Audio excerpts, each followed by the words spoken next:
Ça c'est la rivière la plus dangereuse que je connais, c'est celle qui me fascine le plus depuis que je suis gamin. C'est la merde. Allez, passe. Que j'ai aussi le plus détesté. Mais elle est pleine de mystères. Elle est géante, elle fait plus d'1 mètre de long. Qu'est-ce qu'elle fout là? Et d'histoires de pêche légendaires. L'objectif principal c'est de faire une truite, un brochet et une carpe. Mais il y a du très gros. Donc c'est une rivière qui cache énormément de mystères. Mais c'est aussi la plus dangereuse que je connaisse et la plus polluée que j'ai jamais vue. Un jour il y a un mec qui m'avait dit tu sais à quoi elle est polluée la rivière? Je lui ai dit non. Il m'a dit à tout ce qui existe. Tous les indicateurs de pollution sur cette rivière sont là, c'est à dire qu'il y a tout. Là aujourd'hui je vous le dis, hein, j'aurais pas mis les pieds dans cette rivière sans gilet. Dès qu'une zone paraît un tout petit peu douteuse, à peine, je m'arrête. Le moindre risque et je perds tout. Mon canoë qui se retourne, en plus je suis tout seul. Donc aujourd'hui, pêche de la truite dans les courants, donc dans les grands courants on va pêcher un peu la truite et ensuite dès qu'on a des zones calmes, priorité au brochet. Après le soir ça sera de pêcher la carpe. Essentiellement mon objectif principal c'est d'attraper un brochet maîtré les gars, voilà c'est ça mon objectif principal. Et ben allez go. Même setup que sur la Loire du coup, donc le même canoë mais en version solo. Et puis voilà on va voir ce que ça dit hein. Là c'est les premiers instants. Donc au niveau du brochet pour le moment je suis monté de manière très simple, un shad, même pas texan. TP normal, swing impact blanc, la couleur la plus simple, le leurre le plus simple possible. Et puis je vais commencer par prendre mes marques avec la rivière. Et ce qui est ouf, c'est que, vous voyez ces grands courants là, en pêchant comme ça au shad le brochet, je suis pas à l'abri de taper une truite énorme. C'est ça qui est magique avec cette rivière. On remonte l'ancre et on est parti, on se fait dériver, tac. Et aujourd'hui je vise la performance. Je veux prouver que ma pêche se résume pas qu'à des chevennes et à des dérives à la cuillère. L'ancre n'arrive pas à arrêter. En même temps, on est en plein courant là. Allez, on va changer. On va pas le faire en canoë parce que s'il y a un obstacle en ferraille et que je saute, c'est la merde. Hop!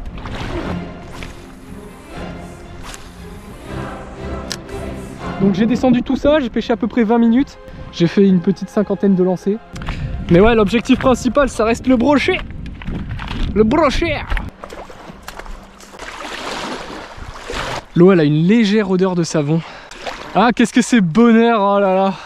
Je l'attendais cette dérive, je l'attendais avec impatience. Pour tout vous dire, en ce moment je suis en train de monter la Loire, donc vous l'avez sûrement déjà vu hein. Bon, la clé c'est de pas prendre trop de vitesse. Parce que là tout seul, si je tombe à l'eau et que je dois aller chercher des affaires, c'est chaud. Pour le moment j'ai pas vu de poisson, malgré les mystères qu'elle renferme, elle est assez pauvre. Donc les poissons vont être durs à trouver. Oh, zone à pike là, super zone à pike. Et on va s'ancrer en discrétion. Allez zou! Poisson! C'est un brochet c'est sûr. Oh c'est gros! Putain les gars! C'est une blague! Dès le début comme ça! Bon Rémi fais pas le con. Oh ça sonde, c'est énorme! Oh c'est énorme! J'ai jamais été sondé par un brochet. Oh c'est maîtré! Les gars! 1 heure de pêche, le premier brochet, c'est peut-être mon record. Regardez-moi ce titan, il fait plus d'1 mètre, il fait 1m10.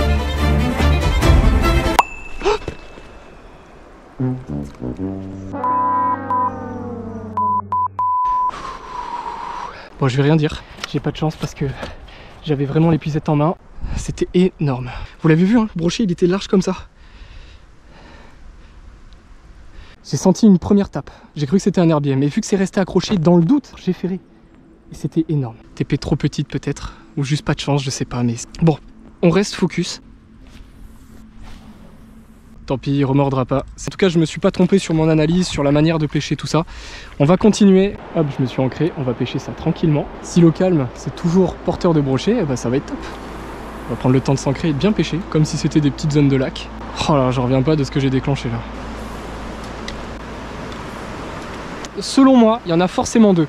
Un poisson aussi vieux, il est forcément allé se mettre quelque part où il y a d'autres brochets, tout simplement à cause des hormones. Les brochets, bah, pendant la période de frai, ils cherchent des partenaires.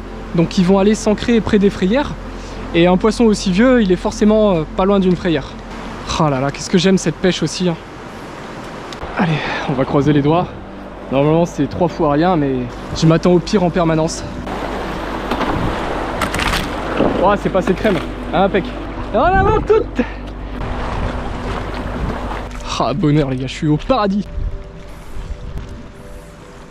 Plus la zone paraît stable dans le temps, et plus on va pouvoir espérer tomber sur des gros poissons. Là-bas on avait un barrage qui produit des brochets, il y a forcément un gros poisson parce qu'un barrage c'est stable, ça dure longtemps. Alors que ça là, cette zone calme, l'an prochain, prochaine crue, la berge va s'éroder, la rivière va se décaler, tous ces arbres là ils vont gerter, et donc il va forcément y avoir un moment où le brochet va être obligé de bouger à cause des crues. Là ici une crue, tout ça c'est sous l'eau, donc du coup ça fait pas une belle zone de tenue. En tout cas ça c'est des belles zones à truites. Je suis content de faire cette rivière après la Loire, parce que la Loire m'aura permis de gagner en expérience pour faire des rivières aussi dangereuses. Il y a toute une gestion qu'on voit pas forcément, mais qui est très complexe. C'est-à-dire gérer l'enclume, la pagaie, la canne, alterner entre les trois. Donc là vous voyez ce genre de pointe, ça peut être sous l'eau, et c'est pas dit que je la voie. Ce qui va être dur c'est de prendre la décision de sauter. Oh là il y a un bras mort. Non ça vaut pas le coup. Oh j'adore. C'est incroyable.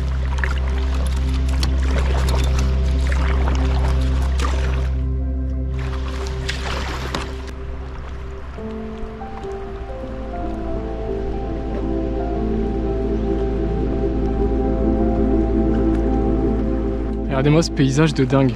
La rivière qui érode les berges, c'est trop classe. Une vraie berge de rivière sauvage quoi, avec tous les arbres qui tombent dedans. Et ces arbres en tombant, ils créent des caches pour les poissons, de la nourriture, de la matière organique. Cette matière organique se redépose ensuite sur la berge opposée, où une nouvelle forêt pousse. La rivière se déplace, mais à un moment le méandre va s'inverser, et ensuite elle ira manger cette forêt-là, puis remanger cette forêt-là. Et c'est comme ça que les rivières évoluent. Il y a un bras mort derrière. Au pire, je sais ce que je vais faire. On va essayer de voir si on peut y aller à pied. J'aurais presque pu y aller à la nage, mais c'est chaud. Parce qu'un bras mort, les gars, s'il y a du fond, il y a du brochet. Moi, j'ai l'habitude de traverser des rivières. Et puis j'ai un gilet de sauvetage, donc je connais assez bien mes limites, mais faites attention à vous. Et voilà. Allez, le brochet, il sera à moi. Le brochet me mettrait quand je l'avais au bout de la canne, je suis dégoûté. Ce qui compte, c'est de pas baisser les bras. Qui serait assez fou pour faire ce que je fais sans déconner. Alors ce bras mort, comment est-ce qu'il est? En tout cas je suis sûr que personne n'y est venu depuis longtemps. Allez on va essayer de... Oh putain c'est de la vase. Allez le brochet maîtré, viens me voir. Oh s'il y en a un qui attaque après avoir suivi dans cette petite eau bleue, ça serait incroyable. On va aller pêcher vraiment le bras mort maintenant. Oh oui il peut y avoir du brochet là. Frayère avec les herbiers. Les herbiers ils se développent pas juste parce qu'il y a de l'eau calme, il faut aussi qu'elle soit calme pendant plusieurs années. Donc cet endroit existe depuis longtemps. On aurait dû prendre un leurre texan avant de partir. Parce que là cette zone elle mérite vraiment d'être poncée. Elle est remplie d'alevins. C'est génial de voir des traces de pas mais pas de traces d'humains quoi. Oh il y a un brochet là-bas.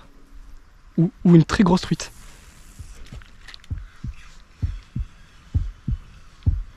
Oh brochet.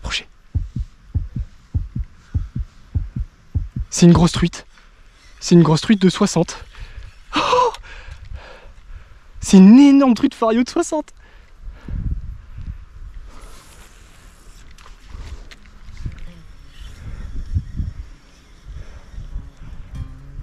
Mais what? Je crois que c'était un paille qui a une truite de 60. Peut-être même plus, elle faisait peut-être plus 65 même. Parce qu'elle était vraiment énorme. Les rares fois dans ma vie où j'ai vu des grosses truites en bras mort, elles étaient jamais seules. Donc il y a possibilité d'en croiser une autre. Par contre j'ai que ce leurre. Et ça c'est un peu dommage. En tout cas ça paye hein. Franchement, deux bras morts où je m'arrête. Le premier brochet de 110, le deuxième je vois une truite de 60. Bon, je vais la pêcher vite cette zone parce que je la pêche mal là. Donc ça sert à rien de s'y acharner.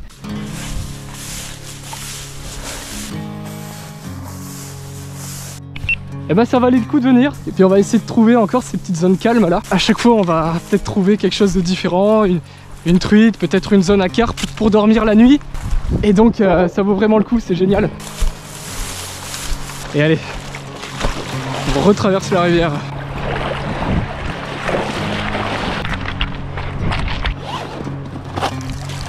J'espère pas tomber malade.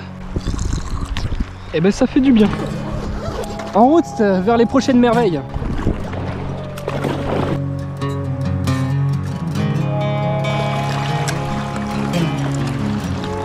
Moi je commence à avoir mal à la tête et ça c'est pas mon signe. J'aurais dû boire un peu plus d'eau. Bon allez la truite on passe pour le moment, ce que je veux c'est du brochet.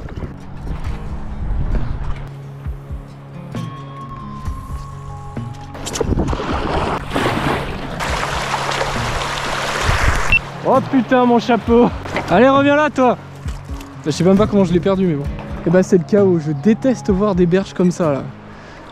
Ils vont à la grosse pelle mécanique et allez on protège la civilisation en détruisant tout, ouais, c'est parfait. Bon je dis ça mais il y a peut-être juste une maison avec une petite mamie derrière qui a été inondée la pauvre. En tout cas c'est bonheur cette dérive là, vraiment je m'éclate. Je vais essayer de pêcher la truite avec l'encre qui me ralentit. Là c'est pas mal comme ça. Ah bon il commence à y avoir trop de courant du coup. On va revenir. Oh là-bas ça sent le bras mort. Le pire ce serait de se cracher contre ça là. Là ça serait vraiment dangereux. Ok il y a une sorte de seuil. Faut que je choisisse le bon passage. Impec. Et là-bas il y a l'air d'avoir un bras mort. Donc on va aller sur la berge de gauche. Ah putain qu'est-ce que je m'éclate. Ouais c'est très petit. Oh la horde de canards. Et alors les quoi ça barbote. Wouhou. Ok c'est un peu petit pour abriter du brochet là. Quoique on va essayer, on sait jamais.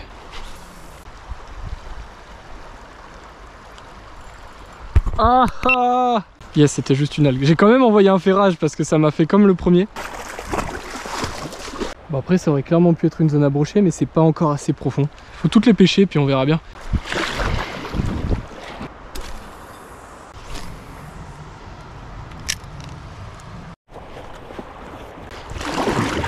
Allez on retourne à l'aventure. Maintenant on va retourner en mode brochet. Donc là pour le moment je change pas de leurre parce que bah de toute façon mon combo je pense qu'il est plutôt gagnant. Le leurre... Oh putain mais j'ai perdu un morceau de la caudale. Ah je suis deck. Bah, je vais pêcher avec le gros. Au moins là avec les deux triples ça se décrochera pas je pense.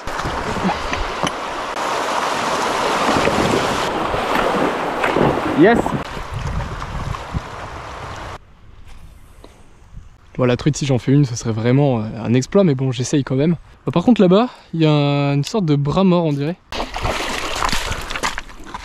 C'est vraiment pas mal ça. Oh c'est tellement beau par contre.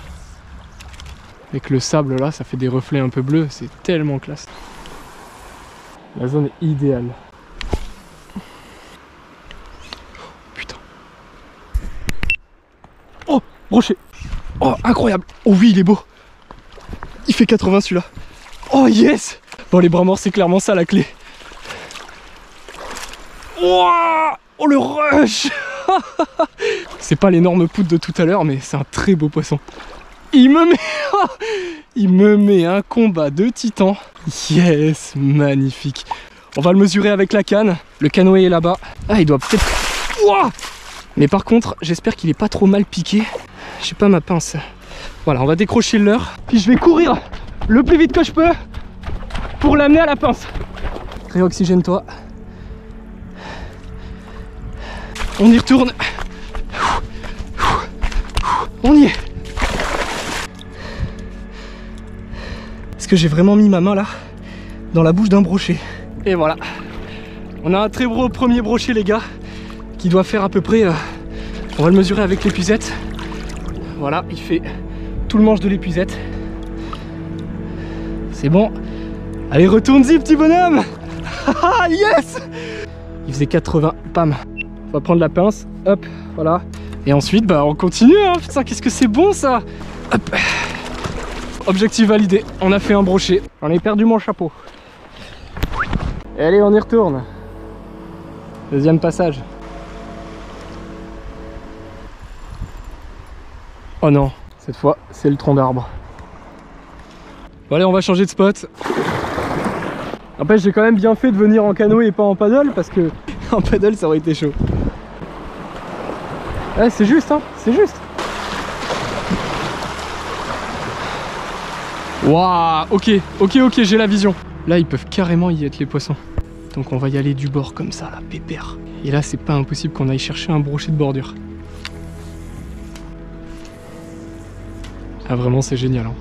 Pas de vent, pêcher tout doucement comme ça là. T'as l'adrénaline, t'imagines la touche avoir lieu et c'est incroyable.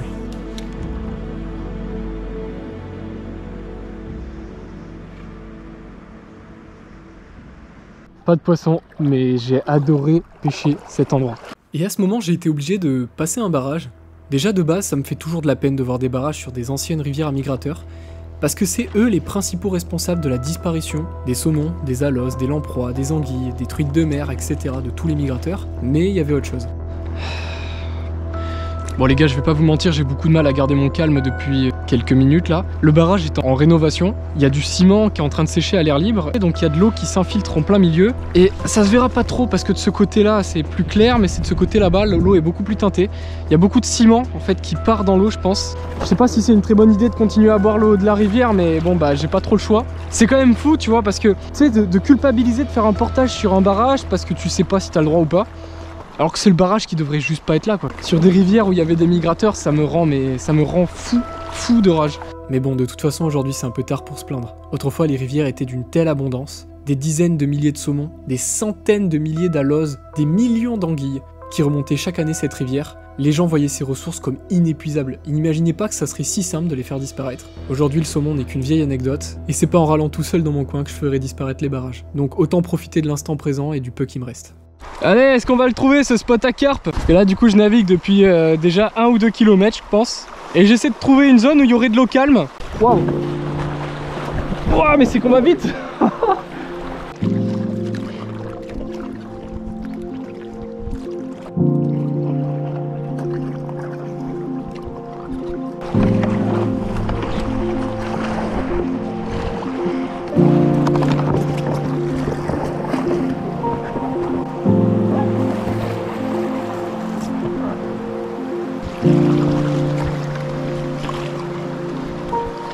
Ok, là aussi il faut faire gaffe parce que le courant il part très vite à gauche. Et une fois que je serai dans celui-là, là je serai bloqué. Donc il faut que j'aille vers la droite le plus vite possible. Hop là. L'ambiance elle est trop cool par contre. Il n'y a pas de vent. C'est vraiment bonheur.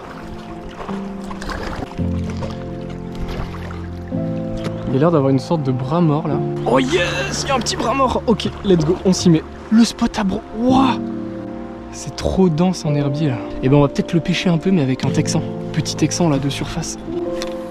Mais malgré une trentaine de lancers, il y avait tellement d'algues que c'était dur d'imaginer la présence d'un brochet. Donc du coup, je suis parti. Dans le courant, il y a des arbres. Donc faut que je remonte un peu pour les éviter. C'est la merde. C'est la merde, j'avais pas vu tout là-bas au fond. Ouais, les petites pointes vicieuses là. Voilà.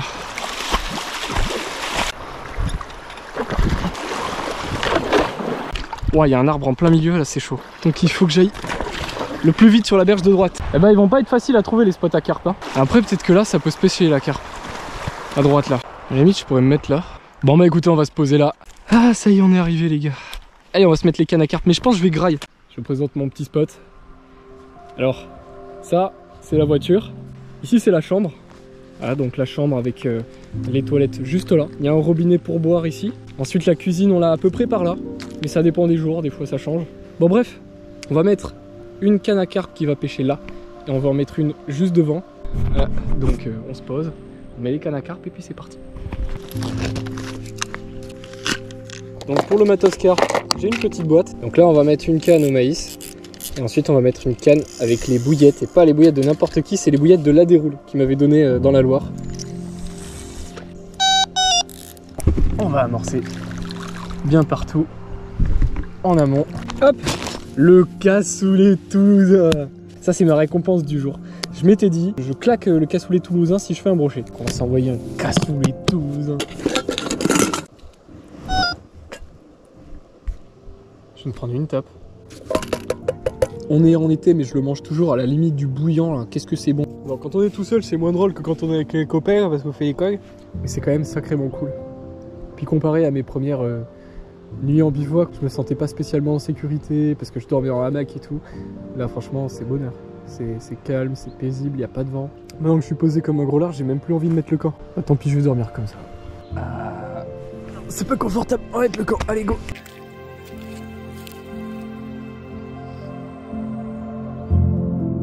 Cette première journée se conclut vraiment bien. J'ai trouvé ce que je voulais. Je suis tombé sur un géant. J'ai pas réussi à le sortir de l'eau, mais cette rivière que j'ai toujours trouvée si vite du bord cachait bel et bien des monstres. Et c'est grâce à l'an dernier et toutes mes galères que j'ai compris où ils se trouvaient. Et aujourd'hui, grâce à cette dérive, je viens de mettre la main sur une stratégie de pêche qui sera vraiment payante pour les prochaines fois. Demain, ça va être la journée, grosse concentration sur le brochet. On essaiera peut-être encore de prospecter quelques spots pour la truite. Et puis c'est parti. Oh bah les gars, il y a les cochons. Ah, ils étaient juste là. Je me suis réveillé pépère, ça farfouillait de partout. Oh putain. Allez, faut y aller. Bon, la nuit s'est bien passée. Je suis tellement habitué à vous raconter des dingueries, j'ai pas grand chose à dire. Il y a juste un cochon qui est venu gratter à ma tente à 4 h du matin. Je lui ai fait oh comme un mec bourré. Et il est parti comme un mec bourré aussi. Bon bref les gars, là on se lève. Et puis on va aller en attendant que le soleil arrive et fasse sécher les affaires, je vais aller pêcher la truite sur tout le radier là.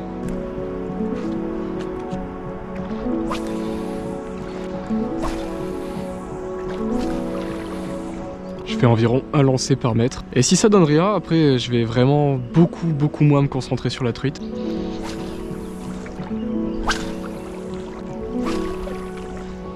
Bon, les milieux à truite sont trop pauvres pour rester sur un leurre. Je vais mettre une cuillère. La cuillère permet très vite de savoir s'il y a du poisson.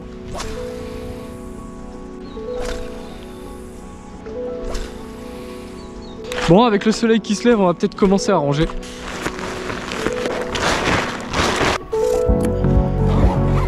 Allez les gars, ah ça fait bizarre à chaque fois de partir. Et donc on embarque pour ce deuxième jour à la recherche du brochet géant les gars. Si devant chaque pêcheur on devrait afficher le nombre de calories dépensées par poisson, tu sais il y a des gens ils pêchent au feeder du bord, ils sont dans le positif. C'est-à-dire que quand ils vont pêcher ils gagnent du poids. Tu vois les carpistes par exemple, ils gagnent des calories en allant pêcher. Moi quand je pars pêcher, s'il me faut 10 sessions pour faire un brochet, je suis à 40 000 calories par poisson. Ça fait mal. On arrête de parler, maintenant on se concentre.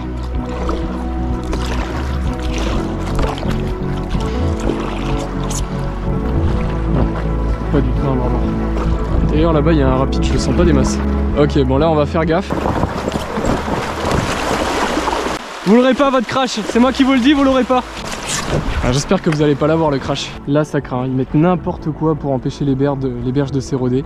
Ils foutent tout, n'importe quoi. Quand on détruit un bâtiment en gros, ils récupèrent et ils jettent dans l'eau. Donc là je suis pas dans un bras mort mais il y a un peu d'eau calme et quelques herbiers.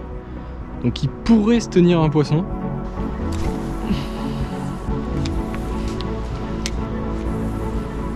On peut vous dire ce qu'on veut, mais les rivières sont extrêmement vides. Donc faites tourner les leurres si vous voulez. Moi je préfère faire tourner les spots. Regardez-moi ces bouches d'égout dégueulasses là. J'y verrais bien les députés boire un verre d'eau de ce truc là. Bon et ben c'est dur. Je trouve pas vraiment de zone où pêcher le brochet.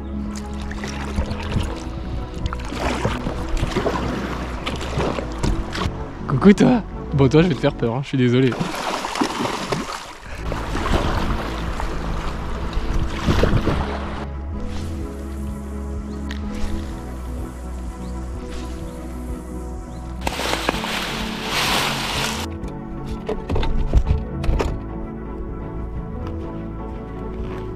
« 3 km, 37 degrés, 1h30 de marche, tout ça pour un barrage. » Et donc j'ai marché en plein cagnard, il faisait 37 degrés avec toutes les affaires pour contourner un énorme barrage. J'avais caché un diable à l'avance dans la forêt pour porter le canoë, mais j'avais pas prévu que ça serait aussi dur. Franchement, il m'a fallu 2h30, toutes les 30 secondes je devais changer de position et j'avais très hâte d'enfin arriver au bord de l'eau.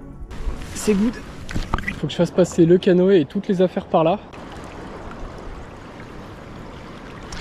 Il est 14h30, c'était vraiment hyper épuisant. Je l'ai transporté avec le diable qui est là. De l'autre côté, il y a l'air d'avoir un bras mort, on va essayer d'aller voir. Il y a des herbiers. Il y a pas mal de fond, hein. Franchement, il pourrait y avoir un pike qui se cache là-dedans.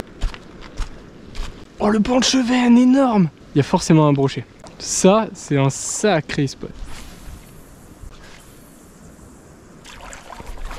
S'il y avait eu des carpes, je me serais peut-être posé là, maintenant, à la carpe. Ok, j'ai rien dit, il y a une carpe, mais il n'y en a qu'une. Donc ça vaut peut-être pas le coup de tout miser sur une petite carpe. Ah non, on l'avait juste pas vu. Elle est pas en forme, hein. Elle a saleté sur le corps.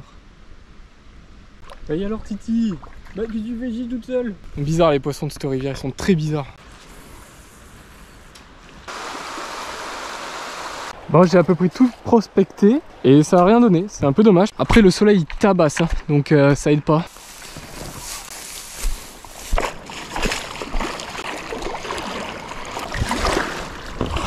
Avec ces températures, c'est pas évident de les trouver, mais c'est surtout le soleil. Je vais rester encore en mode brochet, mais j'ai pris la cuillère, on sait jamais, ça sera peut-être mieux la cuillère.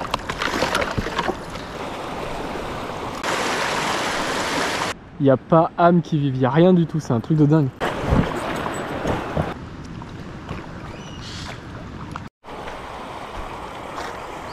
Et là j'aperçois enfin un poisson. Il y a un gros chevenne juste devant moi. Oh yes. Gros chub en plus, il est énorme. Wow. Ouais, il fait 57-56. Énorme chub. Il s'est décroché. Ah, ça m'apprend à pas prendre mon épuisette. Je me suis dit, ouais, c'est pas grave, y a rien là-dedans. Allez, un poisson de validé, je suis pas capot. Donc là, j'avance à pas feutrer. Tous les coups, je vais arriver, il y aura des chubs. Les gars, c'est une blague. Il y a une carpe de 15-20 kg. Elle est géante. Elle fait plus d'1 mètre de long. Qu'est-ce qu'elle fout là? Je sais voir si je peux la faire avec une écrevisse. Comment ça se fait qu'il y ait une carpe aussi énorme? Je suis pas monté pour la carpe. Oh, elle a eu peur. Non, elle a eu peur. Regardez-moi ce bœuf. Ah. En tout cas, l'eau de la rivière devient de plus en plus sale. C'est vraiment de plus en plus sale. À chaque fois, j'ai le don de me mettre dans des bourbiers parce que je sais pas pourquoi, le danger m'appelle. Et je me dis, ouais, si c'est dangereux, il y a forcément les gros poissons. Mais là, vraiment, j'angoisse un peu. Faut pas déconner, hein. Hop. Impeccable. La moindre erreur, et c'est la chute. Et là, on accélère. Ok, faut éviter l'obstacle. Oh, c'est chaud de ouf. Là, c'est chaud, là. Oh, là, c'est la merde. Allez, passe, passe, passe. Ok. Là-bas, c'est chaud aussi. Là, c'est vraiment, vraiment chaud. Oh, et ça va être ça comme ça pendant combien de temps là, encore? Allez, donc à fond, on tape le courant. Allez, passe. Faut pas qu'il m'embarque, faut pas qu'il m'embarque. Donc maintenant, on freine. On a fait l'Ardèche ou pas? Bon, l'Ardèche, c'est pas aussi dangereux quand même. Ok, lui, ça passe si je le prends en plein milieu. Allez. Yes, impec. Mais ce qui m'embête, c'est que l'eau est vraiment de plus en plus sale et si je veux boire, à la vôtre les gars. On a qu'une vie de toute façon.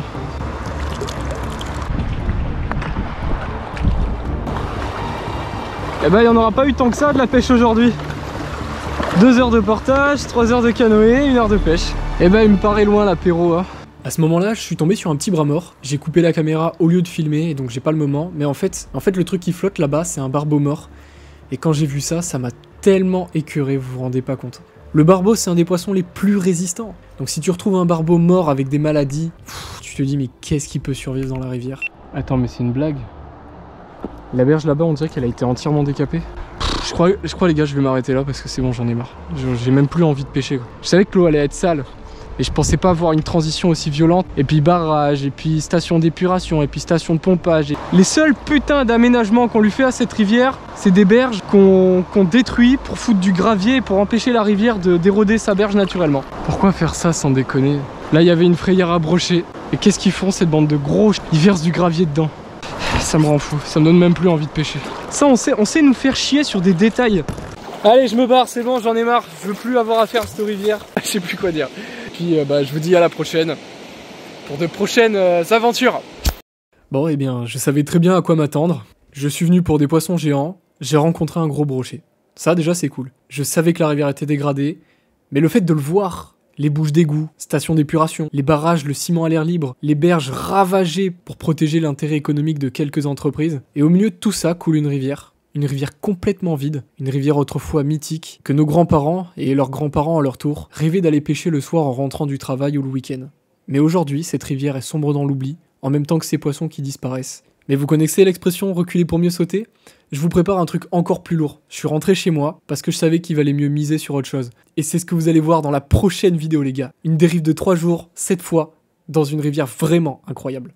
Voilà l'été, voilà l'été, voilà l'été, la la la la, la la la la, voilà l'été, voilà l'été.